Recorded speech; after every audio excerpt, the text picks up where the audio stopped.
প্রিয় দর্শক আসসালামু আলাইকুম, আশা করি সবাই ভালো আছেন। তো আজকের এই ভিডিওটা খুব গুরুত্বপূর্ণ ভিডিও। আজকে আপনাদেরকে জানাতে চাই, যারা অনলাইন প্ল্যাটফর্ম থেকে অনলাইনে প্রোডাক্ট অর্ডার করে থাকেন, যারা ক্যাশ অন ডেলিভারিতে প্রোডাক্ট কিনবেন, অবশ্যই তারাই নেবেন। আর যারা দেখবেন আগে ক্যাশ অন পেমেন্ট চায়, এইসব পেজ থেকে অবশ্যই কোনো দিন কেউ অর্ডার করবেন না। কারণ আপনার অর্ডার করার পরে দেখবেন আপনার প্রোডাক্ট আসতেছে না, সময় ওখানে লেখা আছে সময় 1 সপ্তাহ, 10 দিন, 15 দিন, 12 দিন, 3 দিনের মধ্যে আপনি প্রোডাক্ট পাবেন।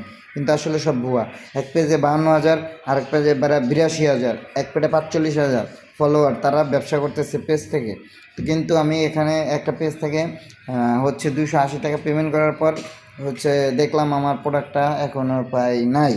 তো আপনারা যারা যারা ক্যাশ অন ডেলিভারিতে অর্ডার করবেন তারাই অর্ডার করবেন। আর যারা মানে পেমেন্ট করার পরে যে আপনার ডেলিভারি ম্যান প্রোডাক্টটা 3 দিন পরে দিয়ে যাবে, এইসব পেজ থেকে আপনারা কেউ অর্ডার করবেন না। তো ভালো থাকবেন, ভিডিওটা শেয়ার করে সবাইকে দেখার সুযোগ করে দেবেন। আল্লাহ হাফেজ।